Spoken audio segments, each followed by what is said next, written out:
Assalamualaikum warahmatullahi wabarakatuh. Perkenalkan, saya Nurul Yusuf. Saya mahasiswi dari Universitas Negeri Seri Makassar. Nah, pada kesempatan kali ini saya ingin membahas sedikit mengenai pengertian obat, penggolongan obat, dan macam-macam sediaan obat. Nah, pengertian obat yaitu obat adalah suatu bahan yang dimaksudkan untuk digunakan dalam menetapkan diagnosa, mencegah, mengurangkan, menghilangkan, menyembuhkan penyakit atau gejala penyakit, luka atau kelainan badan dan rohaninya pada manusia atau hewan, mempererat badan atau bagian pada manusia. Nah, obat terbagi menjadi dua jenis, yaitu obat generik dan obat paten. Nah, obat generik sendiri sebenarnya merupakan obat yang sudah habis masa patentnya. Oleh sebab itulah jenis obat tersebut dapat diproduksi oleh hampir seluruh perusahaan farmasi yang ada tanpa harus membayar royalti. Obat generik terbagi menjadi dua, yaitu obat generik bermerek dan obat generik berlogo.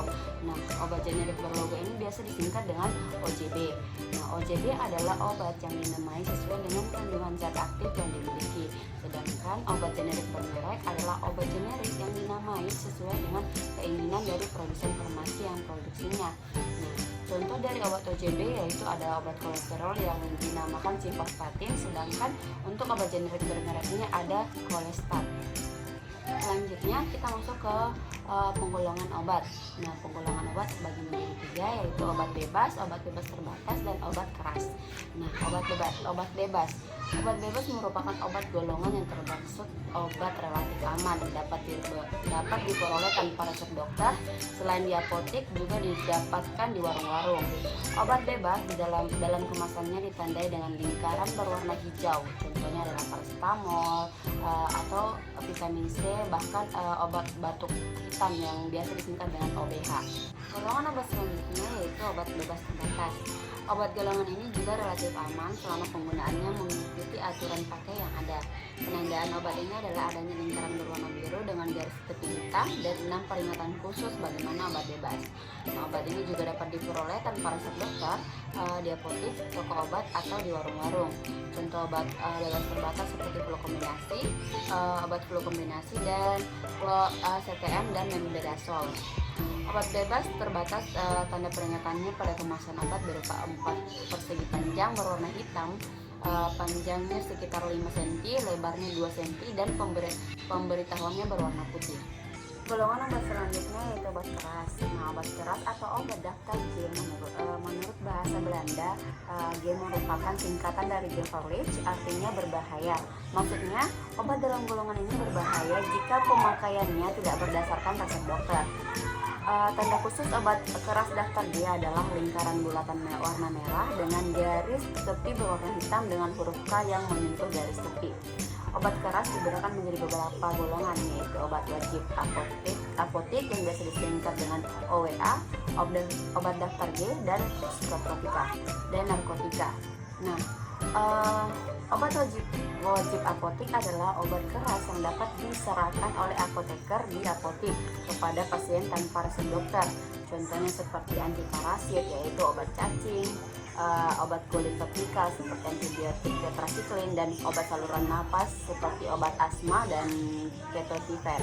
Golongan obat keras selanjutnya yaitu obat G, mencakup semua obat keras yang hanya dapat dibeli di apotek berdasarkan resep dokter, seperti antibiotika, hormon kelamin, obat kanker, obat penyakit gula, obat malaria, obat jiwa, jantung, tekanan darah tinggi, obat anti pembekuan darah, dan semua sediaan dalam bentuk injeksi. Golongan obat keras selanjutnya yaitu obat psikotropika. Nah, obat psikotropika adalah zat atau obat baik alamiah maupun sintetis, bukan narkotika, yang berkhasiat psikoaktif melalui pengaruh selektif pada susunan saraf pusat yang menyebabkan perubahan khas pada aktivitas mental dan perilaku. Golongan selanjutnya yaitu obat narkotika. Nah, obat narkotika adalah zat atau obat yang berasal dari tanaman atau bukan tanaman, baik sintetis maupun semi-sintetis, yang dapat menyebabkan penurunan atau perubahan kesadaran, hilangnya rasa, mengurangi sampai menghilangkan rasa nyeri, dan dapat menimbulkan ketergantungan yang dibedakan ke dalam beberapa golongan. Dalam kemasan narkotika ditandai dengan lingkaran berwarna merah dan ada palang di tengahnya. Nah, kita masuk ke pembahasan selanjutnya, yaitu bentuk sediaan obat. Nah, bentuk sediaan obat terbagi menjadi 3, yaitu bentuk yang padat, setengah padat, dan cair. Bentuk sediaan obat padat yaitu serbuk, tablet, pil, kapsul, dan suppositoria. Nah, saya akan menjelaskan pengertian dari macam-macam sediaan tersebut. Yang pertama yaitu serbuk. Yaitu serbuk adalah campuran kering bahan obat atau zat kimia yang dihaluskan untuk pemakaian oral atau untuk pemakaian luar. Pengertian tablet yaitu tablet adalah sediaan padat mengandung bahan obat dengan atau tanpa bahan pengisi. Pengertian pil adalah suatu sediaan berupa massa bulat mengandung satu atau lebih bahan obat. Kapsul adalah bentuk sediaan padat yang terbungkus dalam suatu cangkang keras atau lunak yang dapat larut. Pengertian suppositoria yaitu sediaan padat dalam berbagai bobot dan bentuk yang diberikan melalui rektal, vaginal, atau uretra. Selanjutnya yaitu bentuk obat dalam bentuk cair, yaitu ada pil, sirup, eliksir, obat tetes, gargarisma, injeksi, infus, intravena, lotion, dan mixture.